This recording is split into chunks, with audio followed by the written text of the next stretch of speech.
Before Cristiano Ronaldo kicks a single ball, he has already won something: the tunnel walk. Nobody in the history of professional football has treated the walk from the dressing room to the pitch as a fashion opportunity quite like Ronaldo. Other players arrive in tracksuits, some arrive in headphones, a few arrive looking like they dressed in the dark 15 minutes ago.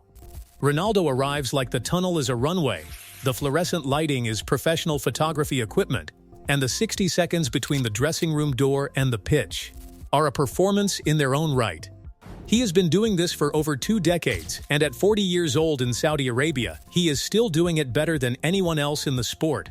This is a complete breakdown of how he does it, era by era, look by look, and what the whole thing actually says about one of sport's most studied personalities. The Manchester United years. Learning the language.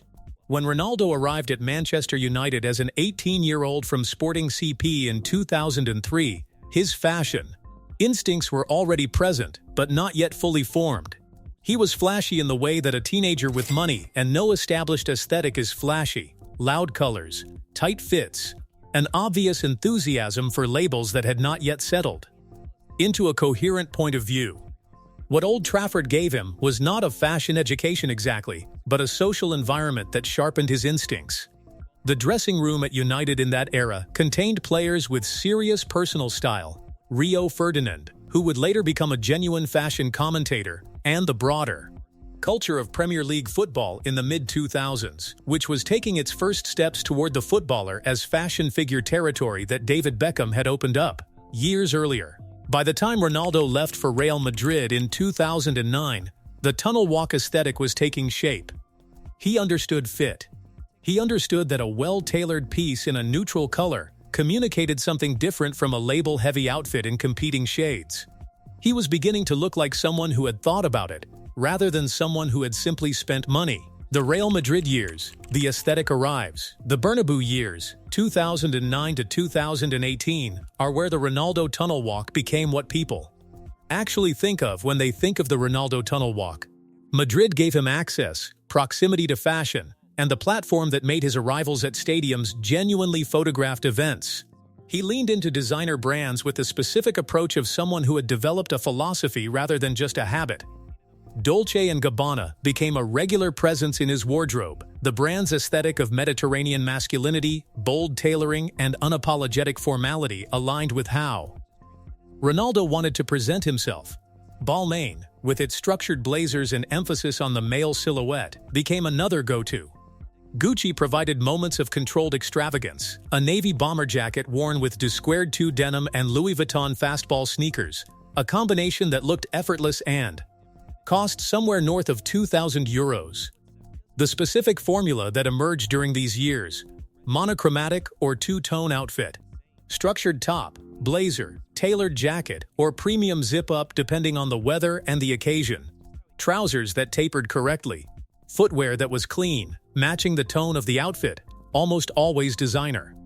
The philosophy underneath the formula was simpler than it looked. When every element of an outfit is in the same tonal family, nothing competes for attention. The person wearing it becomes the focal point. For someone with Ronaldo's physique and bearing, that is the correct calculation every time. And then there is the detail that completed everything: the watch. Ronaldo's watch collection is its own conversation. Rolex appeared frequently during the Madrid years. The Daytona and the Submariner both documented on his wrist at various arrivals. But the 𝐦𝐵𝐿 pieces became his signature pre-match accessory, some valued at over €1 million, featuring diamond-encrusted dials and movements of extraordinary complexity. A watch that costs more than most cars, worn on a wrist that is about to go to work at a football match. The message is deliberate. This is a person who exists at a scale where those two things coexist comfortably. The watch is not showing off. The watch is stating a fact about the person wearing it. His hair in this period also became part of the tunnel look in a way that was unusual even for footballers. The various Ronaldo hairstyles of the Bernabeu years, the side-swept, the slick back, the sculptural variations that became their own news cycle, were as photographed as the outfits. He understood, apparently instinctively, that the tunnel walk is a full body composition, and the hair is the top of the frame. The Juventus chapter, the suit era. When Ronaldo moved to Juventus in 2018, the tunnel walk entered what might be called its fully formal period. Turin is a city with a specific relationship to tailoring, the Italian North, suit culture, the understated elegance of menswear that does not need to announce itself. Ronaldo responded to the environment. The Juventus arrivals produced some of the most photographed pre-match Ronaldo moments precisely because they were the most restrained. A perfectly fitted dark suit, open collar or subtle tie, dress shoes that had been polished to the correct shine.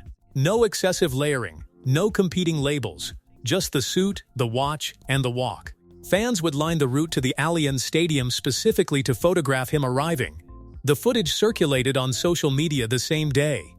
A footballer's journey from his car to the changing room became content that millions of people watched. He wore Giorgio Armani in this period, the brand most associated with exactly this kind of understated luxury tailoring, the suit that signals arrival without needing to shout. There were also appearances from Brunello Cucinelli, an Italian brand whose entire identity is built around quiet, elevated quality, and whose price points place a single piece comfortably in the four-figure range. The Juventus tunnel walk era is the proof that Ronaldo's fashion instincts are not simply about expense or brand recognition. He was calibrating to a context, Italian tailoring culture, the Juventus aesthetic, the specific visual language of a club that has its own tradition of presenting itself with a certain severity. He read the room and dressed accordingly. The Al Nassr and Saudi chapter, the full evolution. When Ronaldo arrived in Riyadh in January 2023, his pre-match fashion entered its most recent, and arguably most confident chapter. The Saudi Pro League gave him something he had not fully had since the early Madrid years, a context where he was the biggest thing present, where nobody else was competing for the same visual real estate, where the tunnel walk was unambiguously his. He responded by wearing whatever he wanted. At Al Nassr, the tunnel walk has featured everything: the Givenchy zip shirt and matching shorts, the Givenchy 4G logo visible but not overwhelming, the all-black construction doing exactly what an all-black construction does for a man with his physique. Saint Laurent caps worn with a casualness that suggests he is fully aware of how they look. Fendi F print short-sleeved shirts worn in the Riyadh heat with the kind of ease that makes it look like the choice was obvious. All-black Nike technical pieces, his long-term sponsor, given a premium treatment through fit, accessory, and bearing. There is also a detail that rarely gets discussed in tunnel walk coverage: the influence of Georgina Rodriguez on his style evolution in this period. Georgina is not a passive presence in the Ronaldo fashion ecosystem. She is a model with her own documented taste, her own designer relationships, and her own presence at fashion weeks. The Saudi years have shown a wardrobe that feels more curated and more coherent than previous eras. The color palette is tighter, the accessory choices more precise, the overall composition cleaner. Whether this reflects collaboration, influence, or simply the confidence of a 40-year-old who has refined his taste over 2 decades, the result is a tunnel walk that looks more considered than ever. The watch situation in Saudi Arabia has escalated. 𝐬𝐮𝐬𝐫 billionaire diamond watches, Rolex Daytona references that have 6-figure price tags. A Richard Mille on at least one occasion, a brand so exclusive and so technically complex that its presence on a wrist says something about access that most luxury watches simply cannot communicate. He wears them to football matches. This is intentional. What the Saudi era has added to the Ronaldo tunnel walk formula is a new looseness, the fitted but relaxed energy of someone who has been doing this for 20+ years and has arrived at the version of it that requires the least effort, because the foundations are so completely established. He is not trying to look good in the tunnel anymore. He simply does, because every decision, the fit, the brand, the accessory, the posture, has been refined over 2 decades into a system that works without conscious effort. What the tunnel walk actually communicates. Football has always had players who dressed well. The David Beckham generation in the early 2000s established that a footballer's off-pitch appearance was commercially and culturally significant. What Ronaldo added was duration and consistency, not one famous look but 20 years of considered appearances that collectively built an aesthetic identity as recognizable as his playing style.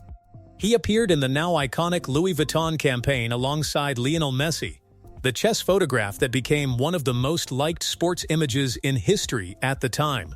The campaign positioning was specific. These two men, the greatest of their generation, in Louis Vuitton. Fashion at that level does not work with just any footballer. It works with Ronaldo because the alignment between the brand's values, craftsmanship, global recognition, unapologetic luxury, and what the Ronaldo public identity represents is genuine rather than manufactured. His Instagram account, hundreds of millions of followers and counting, the most followed personal account on the platform, functions as a fashion archive as much as a football diary. Every tunnel arrival that gets photographed, every airport exit, every hotel lobby walkthrough contributes to a continuous visual record that his audience actively tracks. Fashion brands understand this. They have understood it for a decade. A single appearance in a specific label reaches an audience that no traditional media placement can replicate at the same cost or credibility. His own brand, CR7, launched lines that reflected the same principles he applies to his personal wardrobe. Sharp lines, premium materials, the specific masculinity that Ronaldo embodies and that his audience actively wants to emulate. Millions of people copy his hairstyle, his posture in photographs, his outfit combinations. This is not accidental. It is the result of 2 decades of consistent, photographed, documented personal style that has trained an audience to pay attention every time he walks anywhere. The tunnel walk works because it is never casual in the way that suggests he does not care. It is always studied, even when it looks effortless, especially when it looks effortless. A Givenchy zip shirt and shorts at Al Nassr looks casual until you look at the fit, the footwear, the watch, and the bearing of the person wearing it. Then it looks like a decision. Every footballer walks from the dressing room to the pitch. Most of them simply walk. Cristiano Ronaldo makes an entrance. He has been making the same entrance, refining it, evolving it, and upgrading it for over 20 years. At 40, playing in Saudi Arabia, he is still the most photographed arrival at any stadium he enters. That is the tunnel walk. And nobody does it like him.